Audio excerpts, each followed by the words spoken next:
And Hello and welcome, friends and fellow digital hoarders. This is Digital Hoarders On. This is meeting number 39, and I hope nobody heard anything that I said about me sweating. it was gross. We meet live weekly on YouTube every Wednesday at 7 Eastern, 4 Pacific, I think is the time now. Whatever. Or the audio post the following day on all podcasting services. Or you can find us on Twitter, where you can talk to us about your video game addiction, or tell us about that great deal you just found on Darkest Dungeon. Oh. Hello, my name is Alden, and I'm a digital hoarder. Hello, my name is Brandon, and I am a digital hoarder. Hello, my name is Dan, and I'm a digital hoarder. We didn't tie Meredith in on the joke. We really suck at doing that. You guys suck. This is all your fault. We do that a lot. How many in a row now have we not told the person about? Well, we did it last week. Yeah, we did, we finally remembered. That was super planned. Yeah, because I just wanted Brian to say that line. Is the only reason I remembered to say it. But do you want me to say it? Yeah, it's all go. Doc's fault. The joke is lost. Go, Meredith. Hi, Go. I'm Meredith Molinari, and I am a digital hoarder. Yes. Our Nailed special it. guest this week, as we turn yellow, is Meredith. Once again, you may know her from The Tester. You may know her from everything in PlayStation related in the whole world. You may know her from Digital Hoarders episode 9. So this is 30 episodes later? Yeah. You guys have been busy. Yeah. We sometimes do this. Yeah. Sometimes people watch it too. So Yeah. like last week. Last week was crazy. Last week, at this point, it was very apparent that A, I wasn't going to be able to say words anymore, and B, we weren't going to be able to read the chat at all, because the chat was just like, So, nothing else we've dealt with ever. we had Brian Deckard on last week, and he's Connor in Detroit, and he has this massive following online called the Connor Army. So once the hashtag Connor Army found out about this, it was over. We at one point had like 713 people watching, and we aren't stupid. We know it was not for us, not at all. Yeah, it was not for us. So everybody, we got to start getting people on here with armies. Apparently, where's the Molinari? Oh, I like that. Molinari. Thank you. Nice. That's a new thing. I just created that, so please make that a thing. So Hashtag Molinari. Somebody talk for a minute while I tweet hashtag Molinari. Don't you steal my shit. Then you tweet You it. host. Okay, fine. I have to talk now. So how have you been, Meredith?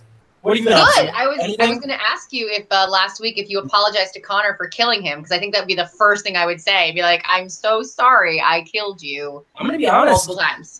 I didn't kill him multiple times. You didn't? I killed him the literal first chance there was a chance. No, that's not true. He didn't die at the hostage situation, but the very next thing he died for me. Yeah, in the Interrogation room? Interrogation room. Yep.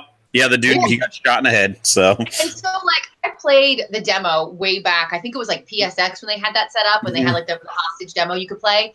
And so I got all the way through. I got to, like, 98%. I don't know what one thing I missed, but I was like, oh, this is really awesome. And so then when I played it and I killed him in the interrogation room, I was like, oh, crap. Yeah. How am I going to finish the rest of the game without him? I'm like, well, I still have Kara. And then Marcus died in the art gallery room, whatever. Yeah, the same. artist room. Yep. Just spoilers everyhere. Right out of the gate. Whatever. The game's been out for a couple weeks. It's not. If you haven't played it yet, You should have finished it by now. I haven't beaten it yet, but I Mary. haven't beaten it either. But that's the cool thing is that like every time you play it, you're going to get a different story. Like Sure. Yeah. I've talked to people that are just as far or a little farther in the game than I am, and they've had a totally different experience. Like when Kara has to remove the little girl from the situation that she's in the very beginning. The end result was the same, but the way the two of us got to that point was 100% different. So Yeah, like, there are no spoilers because you're going to have a different experience than anybody else. Yeah, we've all talked about this several times, and we all had vastly different experiences where we'll be like, okay, well, where are you in the game? Well, this just happened. She just ran over here, and you're like, that never happened at all in my game. Yeah, we were. Alden and I were. He was talking last time we talked about some girl that he works with was playing the game, and she's like, yeah, I just got to this part where we ran across a highway, and he's like, highway? I didn't even see a highway. And I did the part she did, but he didn't even. Yeah, it's pretty crazy. So, amazing. Did you do the part in the junkyard yet? In the junkyard. Oh yes, yes. Well, the android junkyard, we'll call it. Oh yeah. I know Dan's beat it twice. Okay. And And Nerd. Alden beat it once. Yeah, I beat it once. It's one of those games where it's hard for me to go back and replay it because I felt like that experience was my experience. Like, that's how my characters ended up, and it's hard for me to change that now. I like the fact that I made all these decisions to put them where they were. I'll probably go back eventually and replay it, but I don't know how I'm going to do that without also making the same decisions because You gotta train yourself to be, You have to purposefully do it. That's what I had to do with Until Dawn, was I had to purposefully go against things that I had done previously to get a different outcome. Yeah. See, I went in and I just found a guide to get the quote unquote best ending because I wanted to see compared to what I originally had. It really wasn't for anything else but that, and so it was a little bit easier for me because I'm kind of the same way. That was my playthrough. That was my story. So that one I kind of just threw it away. And my wife watched it. She watched me play it. She doesn't ever watch me play video games, and she's like, "Man, that was awesome." I was like, "Yeah, you see, actually, these are fun sometimes." Sometimes. So I try doing this more often. Yeah, I try to get her. I was like, "Well, we can do a playthrough together." She's like, "No, that was perfect." I was like, "Oh, great." You had your chance. Yeah. Yep, that was it. I'm trying to hold my microphone, and maybe it doesn't echo the same way. That I don't know. They're saying in the chat it sounds. It's not working. Man, are you echoing? What a pain. I don't hear the echo. That's weird. My fiance Tanya texted me and said, "You sound really weird." Diego got in the chat, my other fiance, and said, "I thought you sound so weird." So I don't know. But yeah, it's. I didn't have to apologize to Brian, but I did have to apologize to his fiance Amelia Rose Blair because she was on the show with us, and the things that happened to her in my game were terrible. Yeah, I still haven't found her yet. I'm at her part, but I haven't met her yet. It got bad, and then it got worse. So nice. One day I would love to have that conversation and explain what happened, but one day I'll beat it. Yeah. One day I'll get around to beating it. So what have you been playing, Meredith? Have you had time to play anything, or have you been too busy doing things for PlayStation, or from what I can tell on your Instagram, traveling the world every day of your life? Oh, I wish. I swear, I work so I can travel, and I'm lucky that I have a job I love doing that allows me to have a flexible schedule that I can get to travel. But no, I mean, E3 was kind of a big whirlwind because this year we actually did the countdown to E3, which was something new that we did this year. And it was me and Sid and Ramon, and we basically filmed all of these announcements for each of the days leading up to E3. I think there was like 5 different announcements, whether it was like a new game or an announced date. Finally, Days Gone has an announced date. I've been like waiting for that to come out. And so that was like, normally I'm away. I mean, I live here in Los Angeles, but they kind of like sequester you down at the hotel. So you're right there at the convention center. And normally I'm away for like a week. I think I was gone for almost 2 weeks. So I got back on Friday. When did we finish? When was E3 done? Thursday? I don't even remember. I don't know. They all sound like Thursday, one big day to me. Yes. Yeah, for you guys, I'm sure it was a lot different than me sitting at home watching it on my bed on my phone screen. Oh, that sounds delicious. Oh, that sounds lovely. I just say I did. They have all the different conferences you can go to, Bethesda and Microsoft, whatever. If you're lucky enough to even get a press pass to get in there, and I was like, you know what? I don't even want to try. I'm going to watch it on my laptop in my hotel bed, not wearing pants, because that sounded like that's a way better better choice. Yeah, they kind of frown on it if you go to the event not wearing pants. I found out, they threw me out of the Microsoft show. How did you make it in any of them? I put pants on for PlayStation. It's my job. I have pants to. For PlayStation. Pants for PlayStation. Hashtag pants for PlayStation. That's how the Mullen Army rolls. Yeah. We put our pants on. No pants. But no, it was really fun. It was a totally different thing that we got to do. So that was really fun. And then we only did 2 days of the live cast, and then I did a couple dream segments on the last day of E3.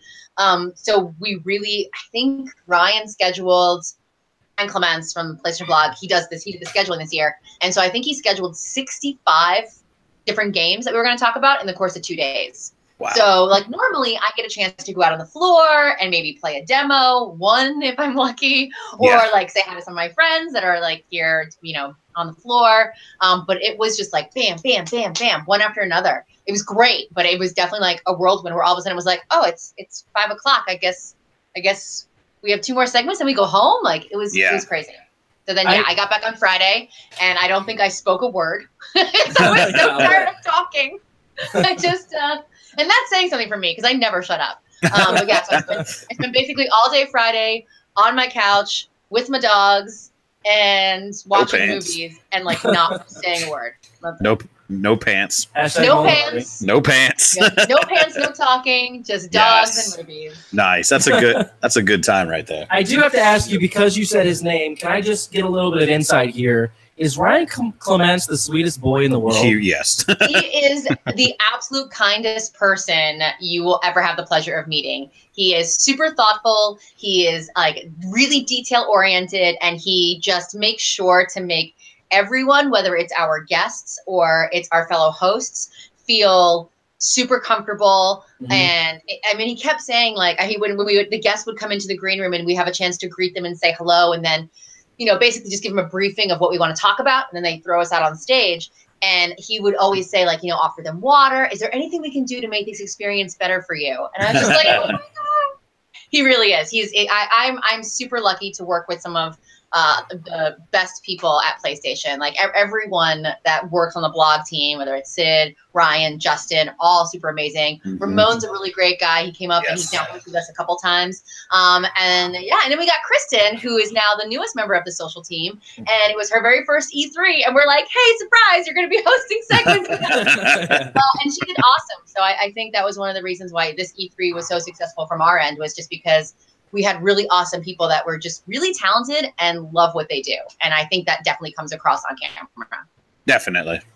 Yeah, Ramon's my boy. He's we want to get Ramon on the show so bad, but it's we have to jump through PR hoops with him to get him on the show, since he and I both work for the company. Like we have to jump through so many hoops. So I want to get him on because Ramon is the best. He can if you get him going on a topic he wants to talk about, he will talk your ear off. So he's the best. But yeah, Ryan is. I've had a few conversations with Ryan, and every single time he's just been like the nicest dude. Yeah, so, I've watched and listened to him do things for years because I'm a big nerd. But every time it's like I just feel like I got a hug from Ryan Clements over my headphones. And he does give very good hugs. So there you go. So now you got to get one of those real life hugs. Yeah. We're trying to get Alden out to PSX or E3 or something, so then you can get a Ryan Clements hug. Yeah, that's my goal. That's your goal in life. That's your goal in life. That's the only reason you want to go. And just conversation with Ramon. Yeah, you'll just be like, "Hey, Alden, did you get to see anything?" Nope, but a hug Ryan Clements, and I'm good. I'm going home. So, Brandon, what was your highlight from E3? As far as what we saw game wise, the Last of Us 2 trailer. I can't unsee that trailer. I've working what I did at E3. I was right by your guys' stage, so I saw that trailer play 30 times a day easily, and it never got old to me. I didn't care. I knew everything that was coming, and I still was eyes glued to the screen. It was just phenomenal, that trailer. I mean, I know that Alden and Dan already did their whole like recap show, but that trailer just it's one of those things that The Last of Us to me is practically a perfect game. So a lot of people going into that were like, does it really need a sequel? Do you need a sequel to this? I always trusted Naughty Dog and Neil Druckmann, so I never had any doubts. But then getting to see that, I'm like, no, this is going to be stellar on every level. And I don't know, it was great. It was so weird to watch the discussions that opened up with, unfortunately, I ran into a lot of people while that was playing on there that would like turn their nose in disgust at her kissing her girlfriend. And I want to be like, well, you guys aren't even Last of Us fans to begin with, because we already knew this, from Left Behind, but also, I don't know, it's 2018. So like, I don't know, get over it. But it's so strange because when I was there on the main stage at E3, and we had this like massive, I don't know what we did that we were so good this year that we earned that stage. That was amazing. Was amazing. The huge screens behind us that had all the incredible footage that we were showing, not just of us, but like all the trailers and the gameplay. Yes. And you're just like, whoa, it's just like so massive and gorgeous. And every time you saw the Ellie kiss, people that were just like camped out in front there were cheering. Yep. So I had a totally different experience about that. Everyone was like, "Yay, girls kissing!" Yeah. Or maybe it was because it was Pride Month. It was Pride weekend, the same weekend as E3. So I don't know if that was part of it, but I definitely was very happy to see a positive experience about that. I think the only, like, maybe, I don't want to say negative response, but maybe the only holdback was it's really violent. Yeah, it is. I mean, it is like unapologetically disarming to see that. I mean, when she like pulls the arrow out of the body and you hear it go, and all like the noises that come with it. I mean, it is intense. That trailer is intense because so when we're sitting, when we do the pre-show for E3, you know, we have all these rehearsals days before, and so before the pre-show, like we just have our what they call an IFB. So it's that little thing that they stick in your ear so the directors can talk to you because they're not right there on set. They're back in like Monitor City and watching on all the different screens and queuing up all the different craziness that has to be very, very specifically timed out for the showcase. And so we could only barely hear little bits of different things from inside the room because we weren't allowed to see it. We weren't allowed to know what was going on. And so we're all like, can I guess what that is? I don't know what that is. What is this? Whose voice is that? Like, it's just, it's so, and they don't tell us anything. Like, that's kind of cool that we're just as surprised when the showcase happens as everybody else is. Yep. I think Sid knows more than he tells us. I don't think he tells us all his secrets. But he's allowed. He's the boss. So, but yeah, it finally, after hearing it, to like see it, I was not prepared. I was like, my heart can't take it. The first one was so intense. It's going to be a game that's going to be hard to finish because I'm going to have to like take breaks. Yes. To like calm myself down. It's going to be heavy. It was what I thought. And so, you know, you and I were lucky to be there. And then there's some guys in the chat that were there.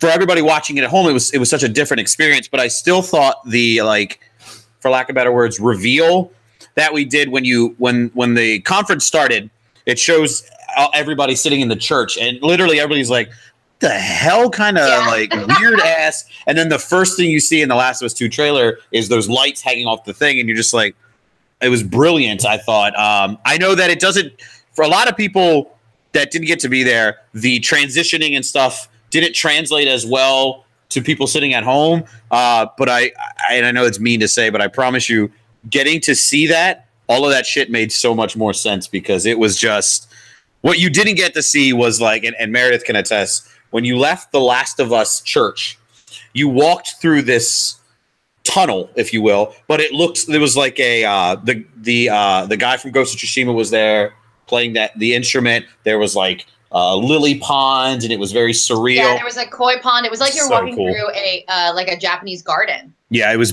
beautiful. Koi pond. They had a Japanese maple tree right in the center and then all the leaves on the ground around you. It really was a super immersive experience. Yes. So the only reason that we were there doing our little mini show was to entertain all the people while the rest of everyone went through the experience. We're like, well, we can't just show dead air. Let's make these people talk about stuff. No, I liked how you guys did that. And it gave more little tidbits into information behind the scenes. And we got to release some, things with Call of Duty maps that were coming out. And, the Destiny trailer, which was like, it was a heavy Destiny trailer. It's a dark ass trailer. Yeah.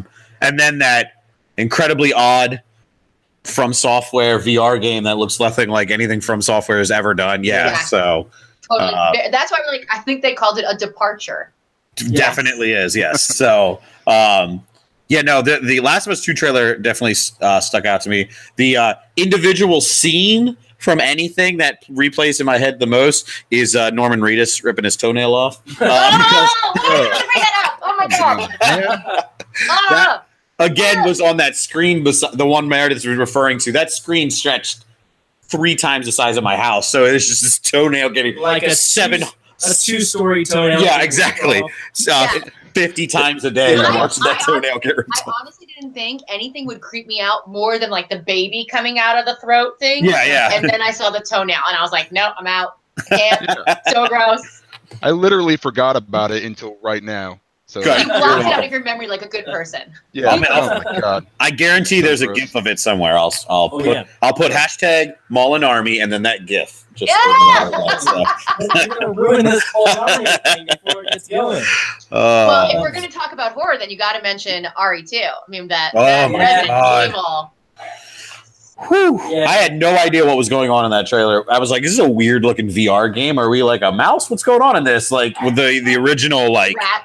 the rat first person, and then when it fell, I was like, "What's going on here?" As it got about 20, 30 seconds in, I was going like, this looks like is this Resident Evil related? And then Yeah.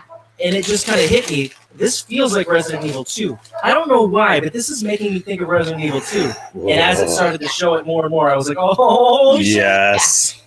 I was sitting backstage. Like I said, we don't know what's coming up in the showcase. They don't tell us anything. So I'm sitting backstage with like all the other performers and everyone. They had all these street performers that were there for the after party that were out there. And so I'm sitting back there and I'm just like, oh, is this? Could it be? Could it really be? And I was trying to like keep it under control, but I'm pretty sure I squealed when I actually realized that it was like, I was like, oh, it's Raccoon City! Yeah. You're allowed to squeal for Resident Evil 2. That's Yeah, Yeah, no, that- it was cool, and we got to have them on, and on the live cast, like little things that they talked to us about, because it's such an iconic Resident Evil game that they didn't want to just do like a scene for scene remake of it. Mhm. They wanted to keep it different, so. Certain parts of the playthrough they were showing, they were like, oh, and so fans would remember what happens in this window, and it's like, of course, the dog jumps through. Yes. But they didn't want the jump scares to be the same, so they've moved things around a little bit, so it's still true to the original, but they are taking new liberties with it. And then something so silly, which I don't think I ever realized, like the police station scene, right? Everyone remembers the police station scene, Resident Evil 2, and apparently the police station, like you can explore all these rooms, it never had a bathroom. And like looking back on it, they were like, that's kind of weird. So they decided that because they didn't have it, this time there's going to be bathrooms that you can explore in the police station. I'm sure we'll find some herb growing in one of the bathrooms or something. That's going to happen. It's going to be horrible. Resident Oh Evil my 2 gosh. update. Bathrooms. Yeah, for Now sure. with bathrooms. RE2, now with bathrooms. Now with bathrooms. Extra bathrooms in the police station. Yeah. Hashtag Boots galore. Well, hashtag toenail. We have a special guest on the show now. Oh, look, we have. Doc has returned. Woo! Hey. And he's silent. And Why would we expect this to go? Hello, testing. I'm here. Hey. Welcome to the show, Doc. Thanks. Hey, man, I've had an amazing day. I picked up my new whip. I mean, it is a. I wondered how long it was going to take you to bring up your car, and it took exactly 3 half a seconds. second. Yeah. Perfect. I am so happy. Come on, it took me 3 years to save up and make this happen. Good. So I'm it's happy exciting. for you. So, It's yeah. fantastic. Anyway. All Yeah. right, Do you have a sorry. picture? Can we see a picture? Can I bring it up? Yeah, sure. I'll screen share. Work on Yeah, that. I wanna yeah, see I'll a work photo. on it. Okay, good to go. Okay. So, Dan, what was your Yes. your favorite thing to see at E3? We kind of already talked about everything, but I Deja guess- vu. Yeah, I don't remember. I just want you to talk on the show again. It was really the toenail. Now that you've brought it back up. See, you're welcome. Yeah, gross. That was so gross. All right, so I played through The Last of Us. That was my game and that was awesome. Yeah, you. Oh, real quick, yeah. By that, Let Meredith know Yeah. by when he says Okay. I played through it, he means last week. So he finally Yeah, last played The week. Last of Oh, Us. okay. So I finally got a chance to. I mean, I got to a point in the game early on where I'm not a huge fan of horror movies or games.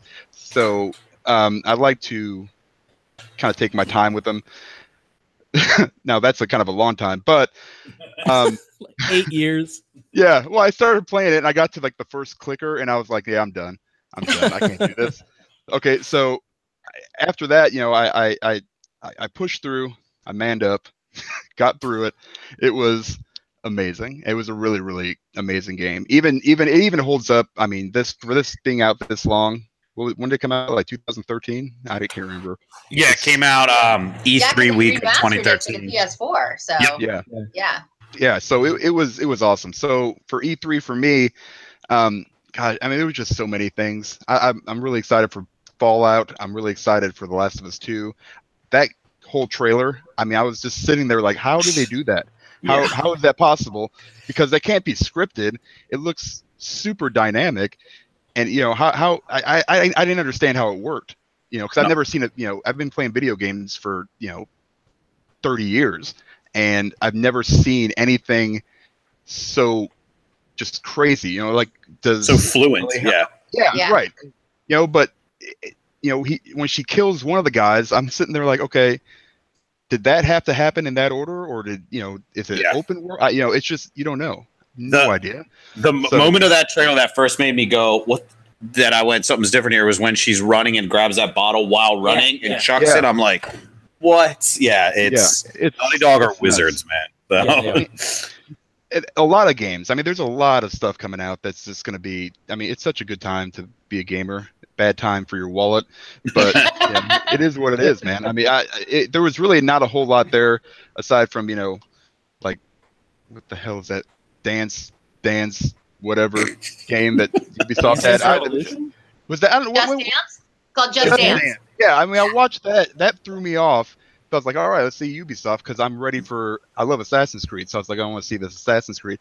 And then this stuff starts happening. I'm like, I have no idea what this is. Maybe it's going to be awesome. There's still an audience for it. Like, I mean, it's coming out for the Wii. I was going to say it still sells on the Wii very, very well. So So like, I will say I had some Just Dance games like toward the beginning. I did have them and played them in my living room. They're really fun, drunk at a party game. Oh, for sure. Especially when they started doing the recordings, you can actually watch yourself back and go, "Oh dear God." Yes. But and still to this day, there's certain songs I'll be out and I'll hear it and I'm like, will you start doing the move? Start doing the move. But it just was so awkward in the press conference to like start with that. I was like, I was like, what are you guys doing? Yeah, that and then Cyberpunk 2077. Yes. I don't know if I'm more excited for the trailer that I saw or like the reaction videos of people coming out of the demo. Just people coming out and going, oh my God. I've been waiting for that game since they announced it. I'm a huge Witcher 3 fan. I know it's first person. I don't care. CD Projekt Red is just an amazing developer, and it's just going to be. That's probably the one that is going to be, on my radar until it comes out in 2077. Yeah. So who knows? I have no idea when it's coming out. Yeah, I feel like we have a bunch of games coming out like September, October. And February then 22nd. There's like a lull right around the holidays, and then February. Just take your wallet, put it in a safe, don't touch it, because February is going to be a rough month. What is it on February 22nd alone is Anthem, Days Gone, Crackdown 3, and Metro, all on the same day. You're like, what the hell? Like they gotta bump one of those back at least. I think Metro. I think two of them get moved. You can bump Metro back, I think. I think you have Metro's going to get destroyed. They're not going to touch Anthem. I think Anthem's probably going to stay put. Anthem, they better not touch Days Gone. Damn straight, they better not. I'm with you on that. So, I know that's your man. I remember your E3 picture from last year, where you were like fangirling, standing with him at the. So John Garvin, I actually knew him from the Tester. He was one of our judges we had on a couple. I think we had him on 2 seasons or whatever. So I know John from like way back in the day. And then he went, and he wasn't at Bend obviously at the time. And so then him and then my friend Vic Harris works with the guys at Bend. And so when I was at PSX, they had the Days Gone hat, and that's when we were taking bets on what title they were going to release for the release date. And I was like, if Days Gone. And so in the countdown, I threw my hat on the counter because I was like, I called it. It was this game. I knew it. So I'm like their best promoter right now. Like I'm literally out there wearing the gear all the time. Yeah. I'm very excited for that game, mainly because, and I love zombies.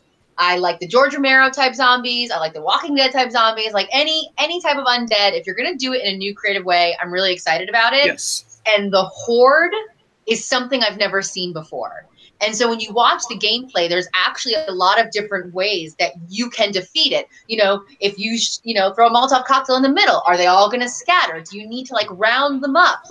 The strategy involved in dealing with a horde of that size is something that really intrigues me. I feel like that's something totally new that zombie genre games have not done before.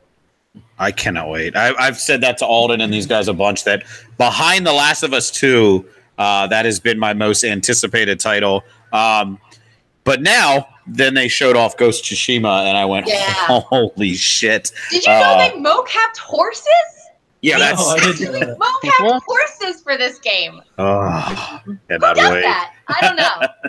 Creative. How do you do that? Like, yeah, seriously. More power to the guy who had to do that, had that job. Yeah. Yeah, that was cool. That's crazy. Yeah, Ghost is probably was my biggest takeaway from E3. Is I'm a huge Sucker Punch fan, and I was excited to see where they went with a new IP, because obviously they did great work with Infamous, and Infamous Second Son gets flack here and there, but is an amazing game. Mm-hmm. And I was really excited to see what they did with a new IP, because we've seen how it works with some of these other developers. They get better at making these games, but then they get tired of making the same game over and over again. You know, Guerrilla got tired of making Killzone, and then they came out with something radically different, but they took everything they learned from Killzone and put it into Horizon Zero Dawn and made a new experience. Naughty Dog worked on so many other games before they hit Uncharted, and then went from Uncharted to The Last of Us and put all of that new creative energy into The Last of Us and made something entirely new and amazing. So I was looking forward to seeing what Sucker Punch would do with their new IP, but I didn't know what to expect.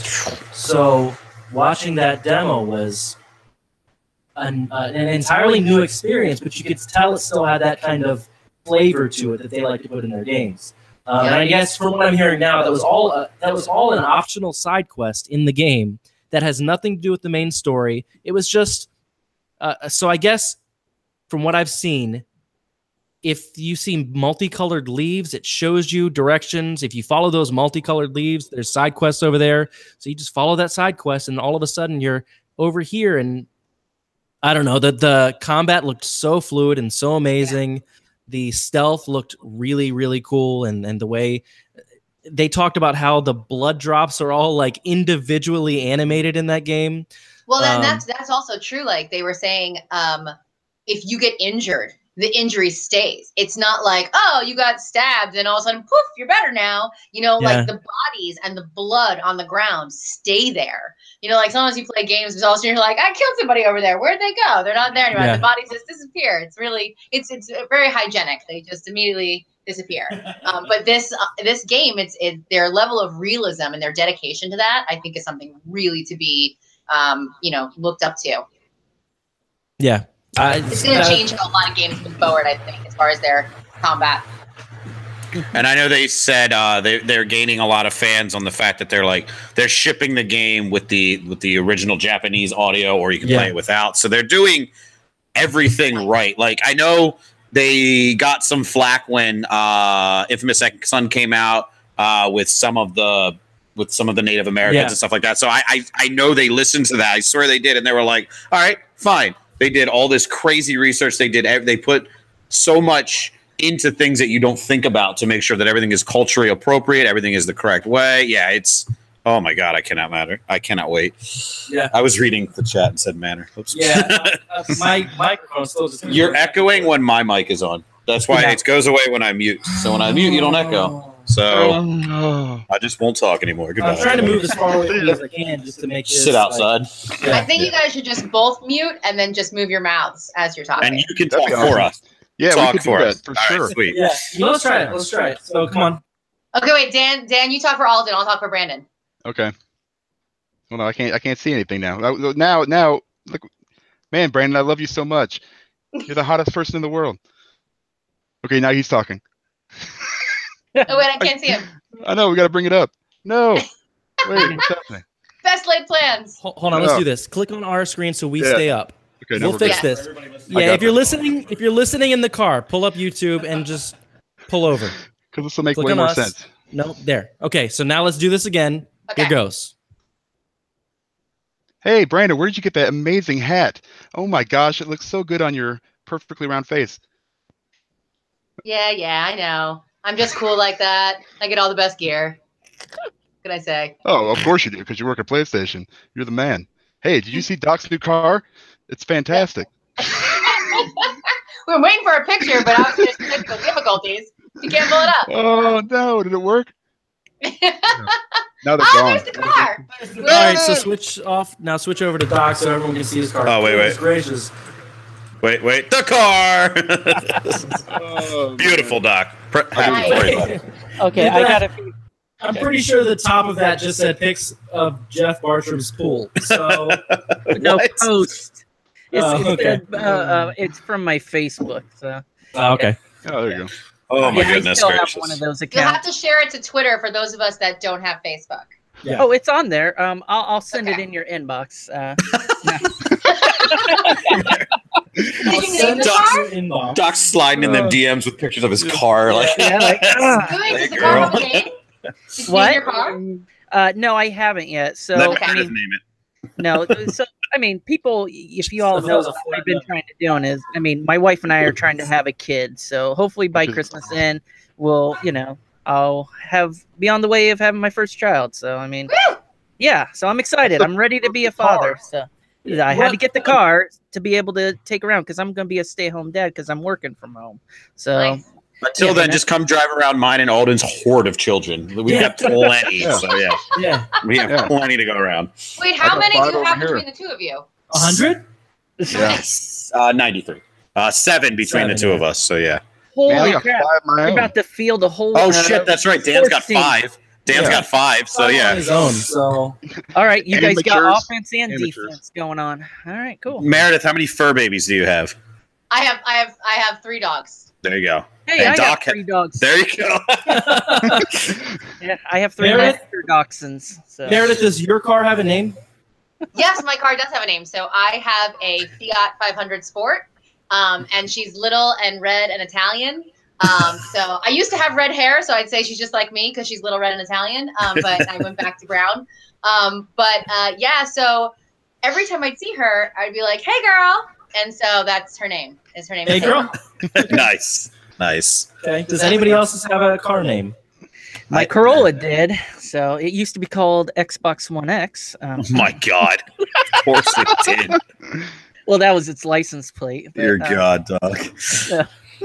uh, No, my car does not have a name. Mary names all of her vehicles, though. Yeah. So I don't know what I forget what this particular one is called, but Dan, is your I had a hard enough time naming a child. Yeah, I seriously. can't name a car. Nope. just they're all named Aubrey. It's just your daughter's name for everything he owns. Their dogs are named his daughter. He's really bad at coming up with names. Everything same name. So Yeah. that's what he calls me. It's weird, but Yeah. How's it going, Aubrey? pretty good. Yeah. Delson. Okay, as being one of 5 girls, there's five girls in my family. My dad would just literally go down the list, and we all just answered to whatever name he called us. because at that point, there's just too many of you. It's just too confusing. One of us are in trouble. Let's just answer. Yeah, and my mom and I have the same first name, so then it got really confusing. That was fun, I'm sure. whoa. Yeah. I'm like, which one? Oh. So to answer the question I asked, Meredith, you haven't really been playing any games, huh? Oh yeah, that. No, so Detroit. That was about 47 minutes ago. Yeah. Holy Yeah, shit! no, it literally was. Detroit was the last game because Detroit came out just right before E3. And so I got a chance to start it, and then E3 happened, and so now I'm back into it. I haven't had a chance to play God of War yet because I was like, oh, great, but Detroit came out. So I had to start Detroit first. Mhm. So the God goal of War is is so good, though. to finish Detroit and then start God of War. Fair Yeah. enough plan. I still haven't beaten either one of them, so don't worry. Yeah, you need to make that happen I know. because God of War is just so amazing. Sorry. God of War is my game of the year so far by Really? far. And I love Detroit, and I love Far Cry 5. But God of War is just unlike anything that's come out in a while. Have Just- you heard the rumor that they're going to give Atreus his own spin-off game? What do you think about that? I read that Yeah. rumor on a that's not a trustworthy site that I read the rumor on. I would say, I think that's just someone what is wishing is going to happen. Yeah. But if it did, what would you say? I appreciate that you did a show with some of the people who know the most about PlayStation's inner workings. And you're like, I heard a rumor Yeah. on They a don't tell me website. anything. Are you kidding me? There's Yeah, no we way are they're gonna very tell me much in the anything. dark. I would ask Herman Hultz every time we did a segment Horizon Zero Dawn, like before they announced second thing. I was like, so I have conspiracy theories that I want to run by you, and he would Yes. just let me talk, and he would go, okay, that's a good idea, sure. I feel like if you talked to Cory Barlog and you said, "Here's my theories," he would just be like, "No, that's not true. That one's definitely true. That one's not true." I feel like it. He's such a nice dude. I heard him on not IGN's, Kind of Funny's spoiler cast, talking about God of War, and he was just offering up information. He's just like, "No, you know what? That's a really good idea. We are not going to do that in this game, but we do have it planned for the next game." They're like, "Oh, okay." And then he told them that he has 4 more games planned out in the same storyline. Yeah. So is one of them going to be that spinoff? I wouldn't be surprised at all if I would assume so. I'll play it. And I would play it for sure. I really like Atreus' character. There are some spots in that game where you hate him, but that's because they do such a good job of making him a child. I mean, he acts the way my children act sometimes, and sometimes you get really annoyed with your children. What? Okay. Yeah. But so I can see that as being a possibility for sure, and I would be in 100%. I'm in. And this is coming from a guy who admittedly wasn't the biggest God of War fan leading up into this game. I enjoyed them. I wasn't obsessed with them, but this game changed everything. Where did Doc get a hat? I don't know. Got with his new car. It's his view on it. It made it a new experience entirely, and I feel like, and listening to Cory Barlog talk, he has so much love for that franchise and so much passion for where he wants it to go. Like, that universe is so fleshed out in his mind that I'm comfortable with however he wants to see it played out. Well, I just know how many people were excited to play as the character of Ellie when you have like this duo, you know, of Ellie and Joel, and everyone's like, "Oh, I wish I could play like Ellie." So I just wonder, having not played it yet, if you just always want to be Kratos, if you're like, "Oh, I'd actually like to play as Atreus." It'd be a different little bratty experience kid for sometimes that Dad gets annoyed with. Yeah. Boy. Speaking to Meredith's thing she said about Herman and asking him questions, I didn't know this until this E3. So a few E3s ago, I worked on a PSVR game, Kitchen, which ended up being Resident Evil 7. And it was under wrap. Nobody had any idea it was Resident Evil 7. It was me and Brennan tells me it's a cooking demo. Yeah, You'll love it. Yeah, I don't know why she ever talked to me again after that. But so it was me and a guy from Capcom, and his name is James Vance. And I worked with him for one day, and then I Googled who he was and went, holy shit, this guy's literally been a part of every big franchise. So I'm standing there on the first day of E3. Somebody taps me on the shoulder. I turn around, it's him. And we start talking for a while. He doesn't work for Capcom anymore. He now works for Kojima Productions. So here I am. I'm like, so this is what I'm thinking. And exactly like Meredith did. He's like, oh, yeah. He goes, it'll all make sense when you play it, I think. And then I'm like, no! So, I don't believe it. I don't believe it. I have a feeling when you finish Death Stranding, it's going to be like finishing a David Lynch film. Yeah. You're going to walk away with more questions than you have answers, and that's the point. I don't doubt that at all. I don't think Kojima-san's going to give us any answers. I think he's literally going to be like, this is an experience, play it, and come away with it with what you will. Like Norman Reedus did an interview about that game recently, and somebody asked him about it. He goes, you know what? I have absolutely no idea what the hell I'm doing on there. I just do what he tells me to do. Yeah. So you're like, what? So, yeah. Do we want to talk conspiracy theories about that game? Because I do have some theories. Let's do it. Let's do it. What do you got? Okay. So the baby he's carrying around, I know a lot of people thought that it was like the last baby in the world that he has to protect. I think it's Norman Reedus' own clone. Mm-hmm. I think that too. It's also the last baby in the world. And I think that the baby clone powers whatever the little blinky I agree with that thing is. So the first the bad guys. But what are those things? That's what I don't know. idea. What are the monsters? Mad Mickelsons. The first person I heard say that same thing was Alana Pierce. She said that, and when she first said it, I'm like, that doesn't make any sense. And then I went, wait a minute, that does make sense. So once she started saying that, I started looking at it from that perspective, and it does make sense because they say, like, when you die, it creates a crater, and you're able to come back. So it feels like it's like some kind of John Connor thing, like Terminator-wise. Oh, yeah, there's definitely... Well, they even talk about, like, in that trailer they showed at E3, it was like I think time travel is going to be a thing, but also traveling between the two worlds of, like, the underworld, if you want to call it that, or, like, the next, purgatory, whatever, and this world, I think that's going to be a big thing. I agree. And I don't know if like when you die, you don't really die in the game. You go into a purgatory and you have to fight your way back into like the next level of whatever that, I don't know, whatever parallel universe he's existing in. I know they said that in that game, the rainfall speeds up time. So when that you age, happening? No idea. I thought, I mean, I'm coming from the outside. My views on this game, but I actually, sorry, my wife. I thought that this game might be some kind of like a nuclear fallout, because if you remember was it Game Awards, that trailer that showed the United Cities of America or something like that on the side of that door, and it had a hole right where, like, on the eastern coast where DC and all that stuff used to be. So maybe I believe something from space or something came and the alien life form just like obliterated that whole area and destroyed that. And so that's where these creatures come from, and it's mutated into our whole atmosphere and everything else. Kind of like if you remember, aliens have that black substance that goes into the water, and the microorganisms that go into everything and just mutate. So, I mean, and then those would go up into the sky and, alter. So I'm not high enough to fully explain it, but I mean, that's kind of,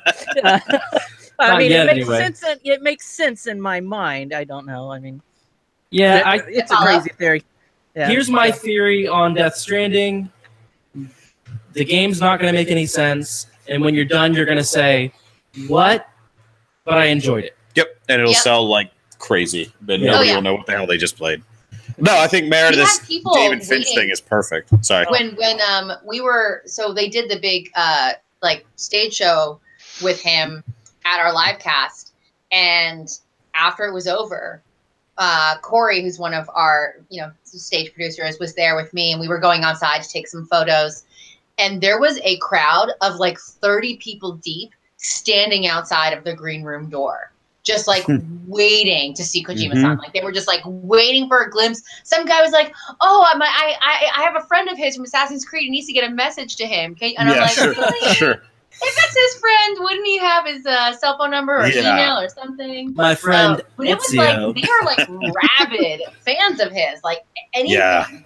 Yeah, we had to have him go out a back door and get like security to take him out the other way, because it was just like the crowds of fans. You guys know about toxic fandom, so I don't have to tell you. But it just do we ever? Yeah, so all of our fans. Right. He was. I've been around. I've been in the presence of Kojima a few times. He's like a very. He's gaming royalty, so he's weird to be around, because you're just like, I shouldn't even like look. It's weird. So I was going down to the show floor, and I come off my elevator, and he comes off the one, and we're both headed towards an elevator, and he meets up with his like posse, and the elevator opens, and they all get on, and I'm just like, I'm not getting in this elevator at all. And I was like, go ahead, and I don't feel like I should be in that elevator. But like pulling the doors closed. Yeah, like I got you guys. So, I did have one moment where I got to meet Mizuguchi when we did the Tetris segment. Nice. And I got to meet him, and like he came out and shook my hand and introduced himself, and I had that moment of like, form words with your mouth now. This is where you say hello. That is amazing. That was really cool. I'm very psyched for that. Should have just mouthed words and let Brandon. Yeah, you should let me know. Words for you. I got you next time. I got you. Okay, thank you. But it's Kojima though. He gives off that air, and I've never been in the same room as him. Yeah. But just watching video, like he's gaming royalty for sure. But I feel like if I ran into Miyamoto at a bar, I would be able to walk up to him and talk to him. Kojima doesn't gives off something where you're like, Yeah, he's a scary dude. He's a scary dude. Like, I don't know what it is about him, but I've been lucky with this job, and you and I talked about this last week, but I've been lucky with this job to have had quite a few conversations with Neil Druckmann, and to me, Neil Druckmann is gaming royalty. The man is a genius. He is kind of the same way, but he'll totally talk to you, but then there is a little bit of it where he makes me nervous. Yeah. Like, I get tongue-tied around Neil, and it's not just because he's cute. Like, I seriously, I get a little tongue-tied around him. He's a very nice guy. I had my coolest moment at E3 this year with me, and Debo is in the chat, Meredith, and he said hello. So Derek is in.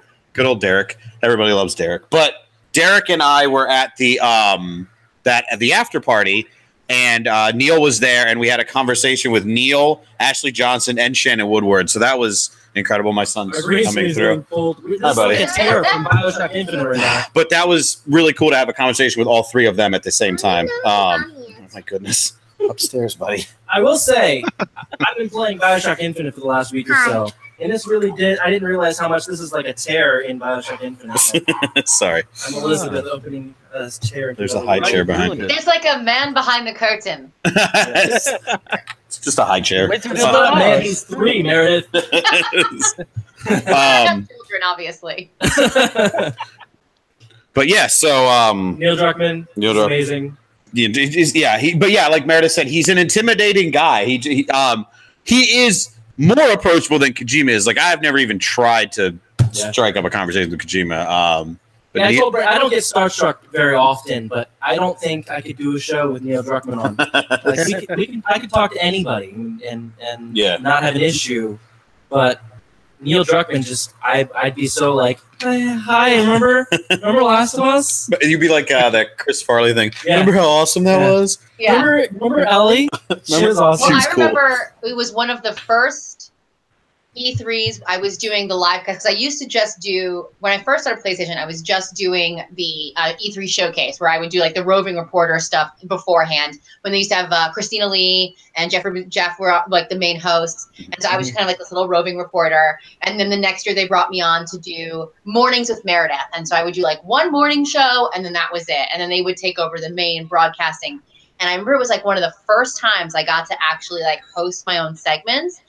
And I got to meet Rex from Media Molecule, and I'm pretty sure I shook his hand for like a good 20 seconds while I introduced myself and like gushed about how much I love Little Big Planet. And then he was just like, "Okay, crazy girl." But it's true, like I don't get starstruck very often, and I've had the chance to work with Sony Pictures and do some press junkets with them, where I got to meet like actual like movie celebrities, and still like it was just The like, Rock and Kevin Hart and. Yeah, and that was amazing. Ghost in the Shell, so I got to interview Scarlett Johansson.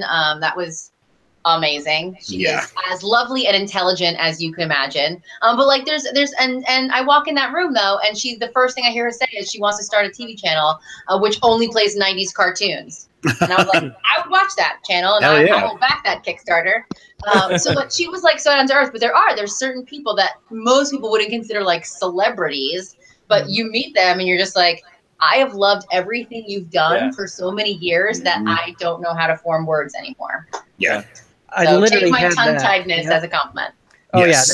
That happened at E3 this year for me, and I felt like a total jackass in front of No, so I was sitting down. I was having a conversation with Ryan McCaffrey. He and I were having breakfast together, and then I noticed this guy out of the side, and I looked at Ryan. I said, I think that's Brad McQuaid. And he's like, I don't even know who that is. I don't either. Yeah, well, he's the creator of EQ, EverQuest. Okay. So he's the father of MMOs. So your MMOs are from that guy. So I mean, and he's one of the guys that created my passion for gaming, because I've poured tons of hours into online MMOs. And I'm like, oh God, that is Brad. And then he sits down, and Ryan's like, "You want to go say hi?" I was like, "Sure." So I walk over. I'm like, "Hey, so," and for a minute, I'm trying to get words out, and he's like, "Take a deep breath. It's okay." He's like, "I'm Brad. What's your name?" And I was like, "Oh my God!" I was like, "I'm Brad too. That's not my name. That's not my name at all." And literally, I said, "I'm Cupcake. I mean, I'm Jeff." And he's like, it was so horrible. And I was like, and this is bad, sir. I'm a communications major. And he's like, he just started laughing. He's like, sit down, let's talk for a second. And so we just started talking. And he's like, oh, okay. And he's like, come by the studio because I'm 3 blocks away. Let's talk. And I'm like, all right, cool. And that was what the whole conversation was supposed to be. I was like, hey, I respect you.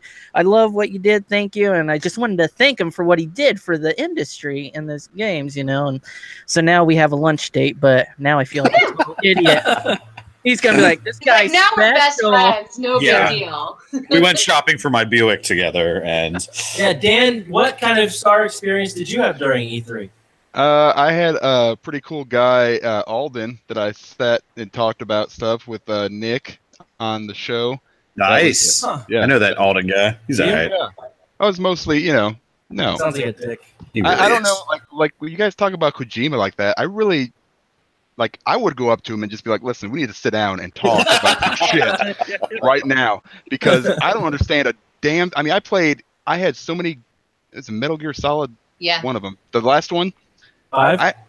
Somebody told me that I had like over 100 or 200 hours in that game, and I'm trying to figure out how, because I'm like, it's a lot of stealth is probably what happened, but it's one of those things, just like everything we've seen with Death Stranding, that, I played through it. I was like, okay, I'm kind of understanding a little bit, and then Nope. you get to a point and you're just like, what the hell just happened? It's driving me crazy. And that's what I'm worried about with this game, because the actual gameplay was excellent. From my point of view, I really enjoyed it, but the whole story was so convoluted and so hard to follow. And then they just started throwing weird stuff in there. This one looks like they just start off with the weird stuff and then just keep adding to it.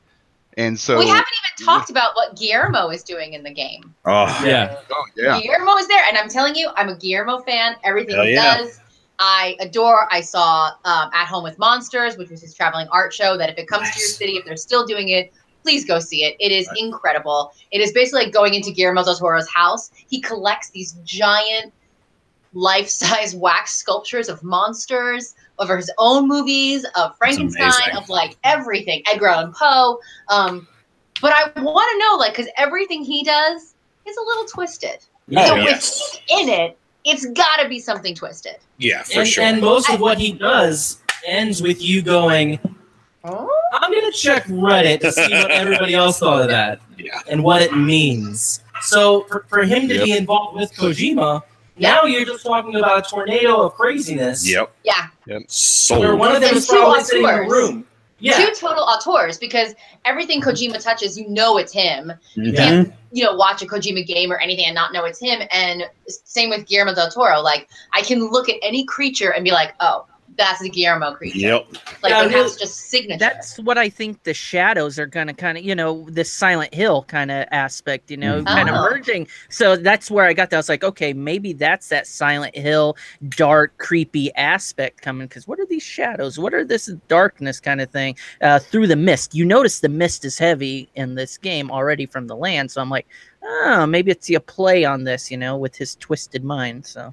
I feel like one of them was probably sitting in a room and was like, oh, he's going to carry a baby the whole time. The other one was like, no, in his stomach. And they're like, perfect. And then they just laugh maniacally. Should he rip his toenail off? People love toenails.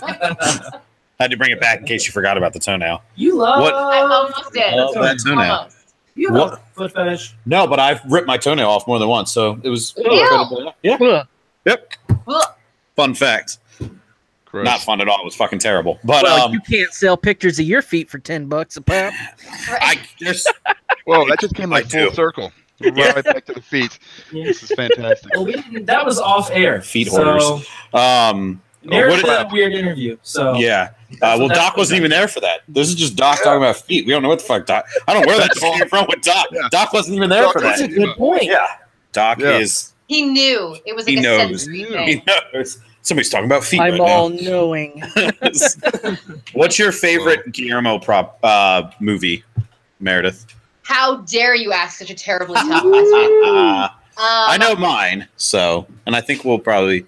He does so much good shit. I know it's tricky, but So much good stuff. I will say the movie that got me into Guillermo, because I had seen movies of his that I didn't know were his. Mhm. Like, I didn't know he did Blade 2. yeah, I same. Yeah, love the second Yeah. Blade movie. and that's where he but I worked with didn't know Norman that Reedus. until after. Yeah. And I didn't know that until after I'd seen Pan's Labyrinth. Yep. So I'd say like Pan's Labyrinth is the one that got me into it, but I love Hellboy. I think Yeah. Hellboy is my favorite. I like Golden Army. I know some people have some mixed feelings about it, but I really loved Hellboy. I thought it had great creatures. It had comedy. It had some serious moments, and it also dealt with in a lighthearted way. It deals with the serious issue of treating people as outsiders and creaturism, if you want to call it that, instead of racism. I don't know if there's creaturism, we'll call that term, but Ooh, that works. That works. yeah. But that's why I don't know. I think as the most well-rounded, Hellboy would have my favorite. I got to go with Pan's Labyrinth. I recommended that movie to Mary, and when she found out it was subtitled, she goes, "I am really not in the mood." And I was like, "Just please, babe. I promise you, this movie is good. Brilliant beyond I can't describe." And then, 30 minutes in, I say something. She's like, "I'm trying to." So she was hooked. And then I've seen that movie. I don't know how many times. It doesn't matter. It still rips my heart out. It still is some of the best monsters. I just love everything he does. If his name is attached to it, whether he's the director, the producer, the whatever he does, I always like it. Like The Orphanage, and even what was it? Alone. What was it? Afraid of the Dark, which people seem to be kind of lukewarm on. That's the one with Katie Holmes, right? Yes, yeah, and Bailey Madison, yeah. That's one of those movies that I didn't, even though it was him, I was like, I don't know if I'm gonna like it. Yeah. That movie is so good. It's really so good, creepy, and the little teeth, and like the fairies, because like you're always brought up. For me, it comes back to the original Labyrinth, the David Bowie Labyrinth, where it's like, oh, I thought fairies were supposed to do nice things, like grant wishes. Yeah. And like Guillermo's like, no, this is what fairies really do. They're messed up. Destroy your life and kill your family. It's yes. Yeah, no, love Guillermo is fantastic. I feel like a terrible Guillermo fan because I still haven't seen Shape of Water. It's sitting in my living room right now. I need to watch it, but that's the one that finally got him on the radar that he's a household name now because of that. But I still haven't seen it yet, so that needs to change. Yeah. That'll be my poll. Just that. Is it your poll this week? I don't fucking know. I didn't pay attention. I'm just going to watch Shape of Water. Sure. That's okay. Dan, we did a poll for Dan where he was supposed to decide whether or not he played just said The Last of Us, yeah. Said, I'm going to play Last of Us. Yep. So yeah, that was a good poll. Good job. Well done. A lot of votes. Oh man. Yeah, Hellboy is fantastic. Good to go back to that. My fiance Tanya is in the chat too, and she said Hellboy made me love Guillermo del Toro too. I forget that's one of his movies because it's a different kind of movie for him where it seems to be more story driven, like start to finish, you kind of can follow it, and that's not how. Yeah. Life is in balance. Something happens. Life is out of balance. Let's have a resolution, and then the movie ends. Like it's a full arc instead of just being like, "Let's go on a journey together." Yeah, yeah. But Hellboy is such a great movie. I forget. I don't watch it enough because it's one of those movies where there's not really a weak spot in it. There's nothing really that makes you want to not watch it. So I need to watch it. Well, then there you go. That's your homework for the weekend. Before next Wednesday, go watch Hellboy.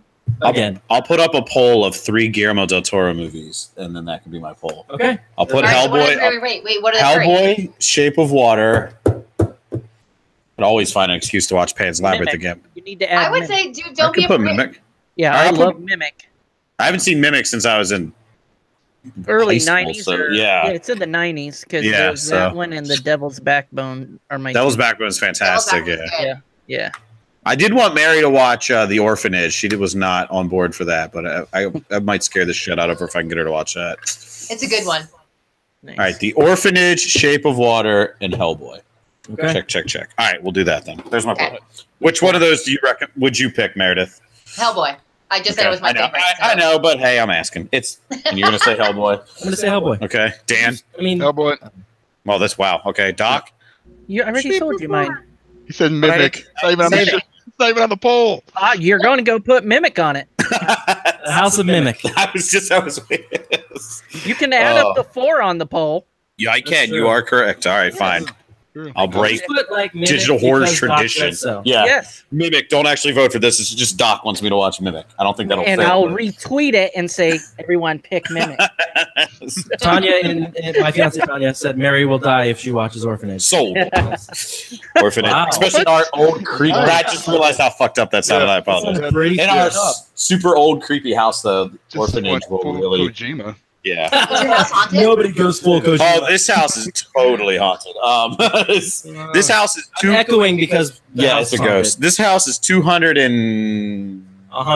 billion.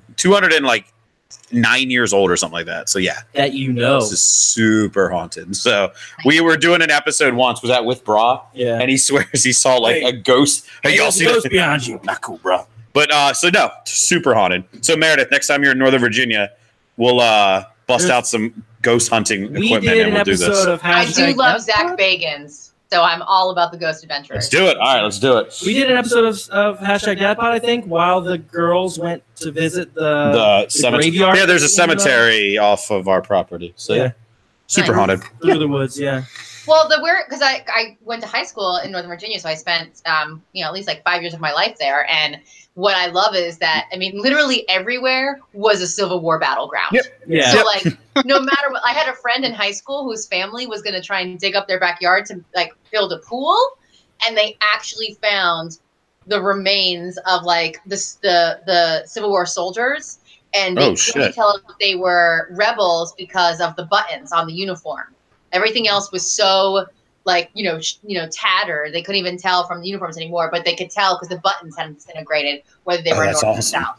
Yeah, so they were like, I guess we're not going to build a pool in our haunted backyard full of dead bodies. It sounds like Poltergeist written all over it. And so. Derek said in the chat, Ghost of Virginia by Sucker Punch. Yes. That would be a fantastic game. I never even thought of that. Play that Just game. a game where Northern Virginia, like all of the Civil War zombies come back to life and crawl out of the ground. Well, before we lived... it would be like Dead Snow, but instead of with Nazis, it would be like Civil War people. I'm sold. Before we lived here, Mary and I lived right outside of Gettysburg, so we've just been surrounded by ghosts our whole lives, so let's do it. You are Civil War ghosts. We are ghosts. That's why you're echoing. All right. Awkward silence. That's our first awkward silence of the episode. Yeah. And it's continuing. You do it. Yeah. Right.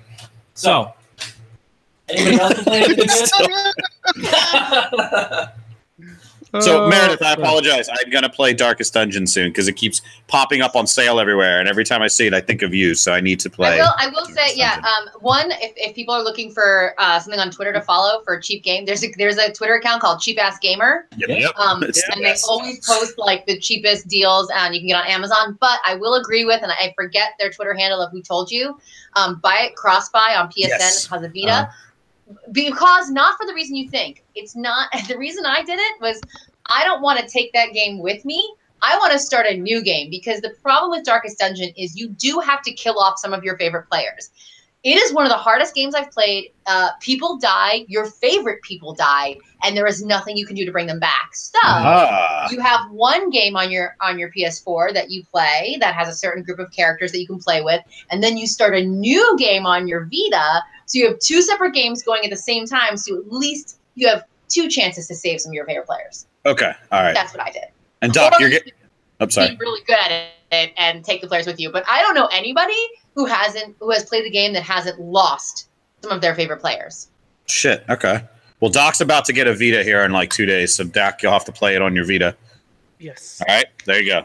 I have not had a Vita in years, folks, so I'm excited to actually play. So there we go.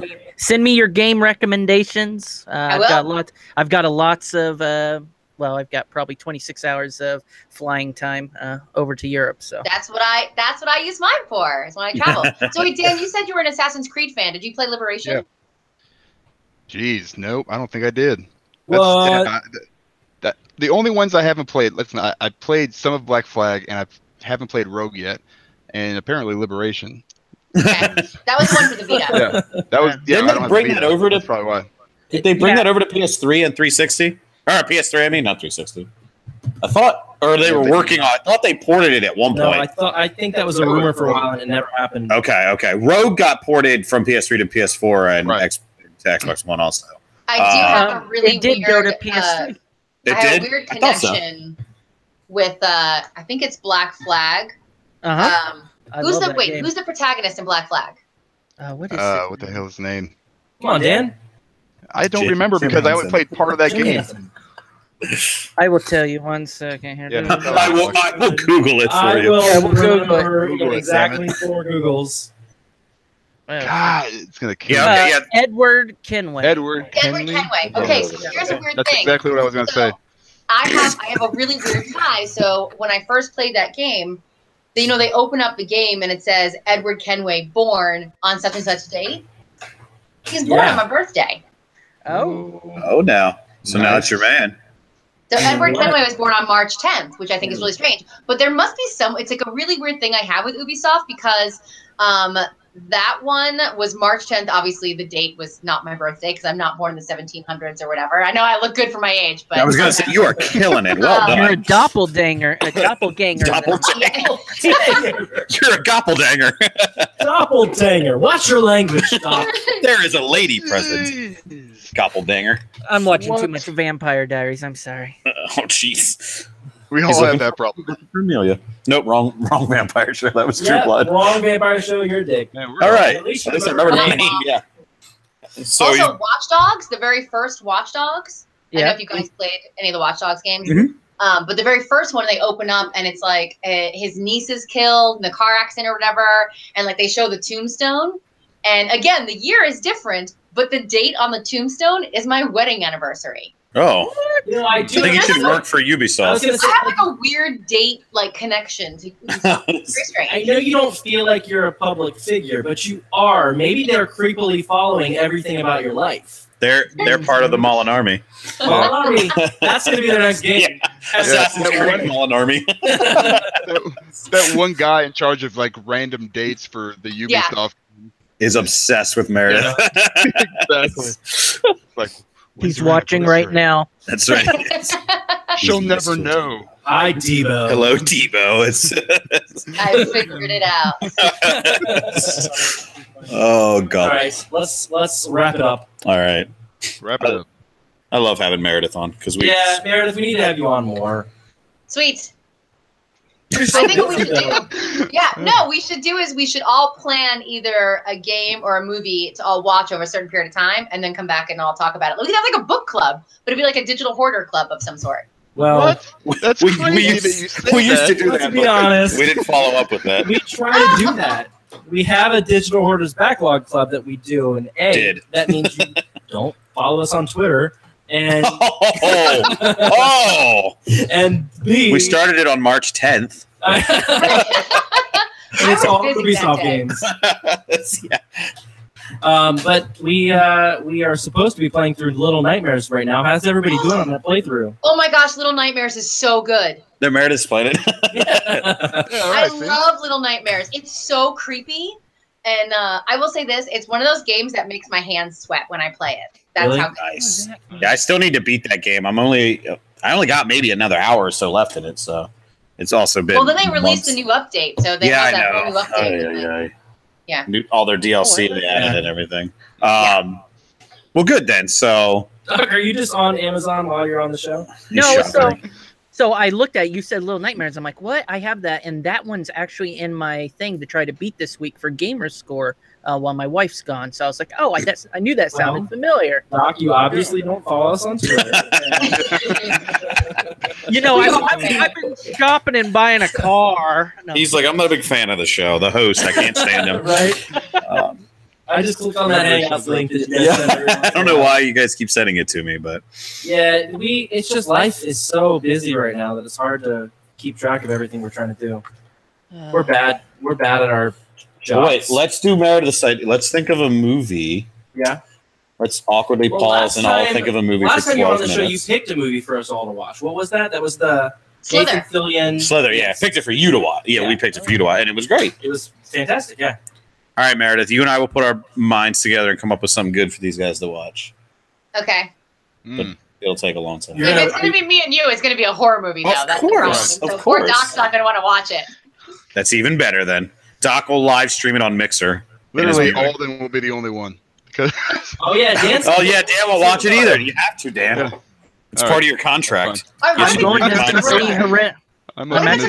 Hereditary. So. Like, not like a horror slasher film. What if it's like a thriller? Is that okay? Yeah, that's good. I like thrillers. Okay. Sure. Yeah. All right. Yeah, it's just the thriller music thing. All right, we're getting sued now. No, I think you're good. Because it was such a bad rendition. It was really bad. So yeah.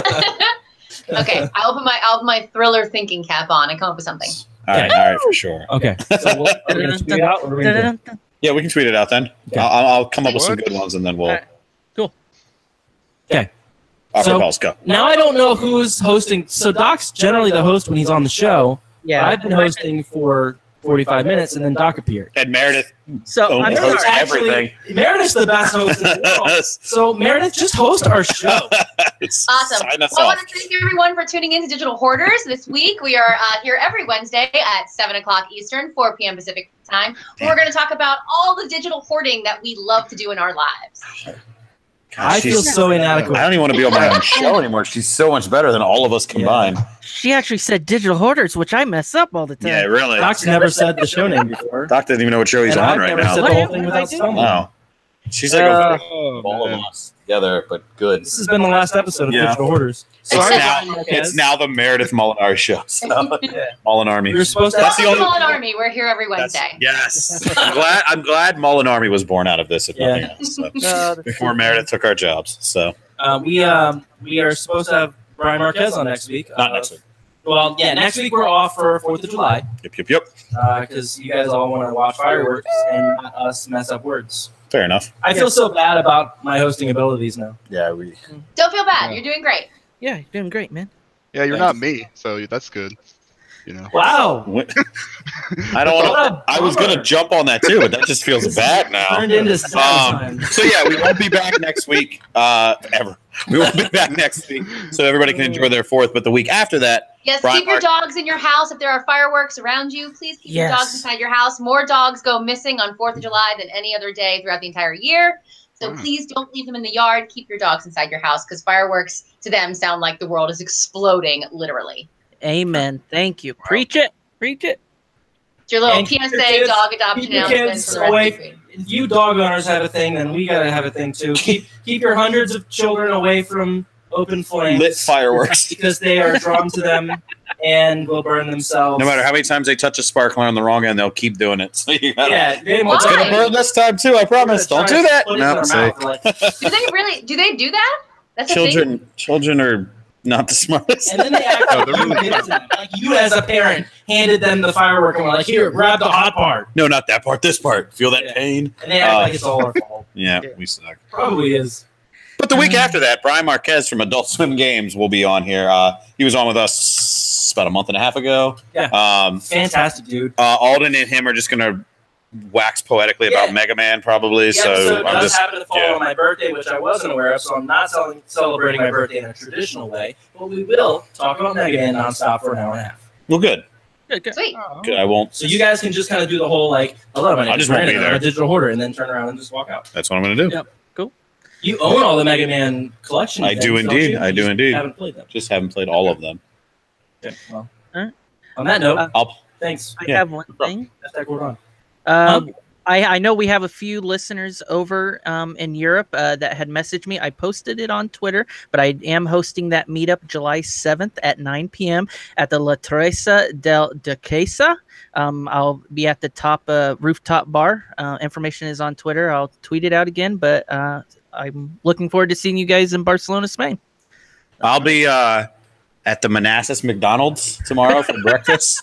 So if anybody wants I to know we have several listeners on the moon, and I will be there.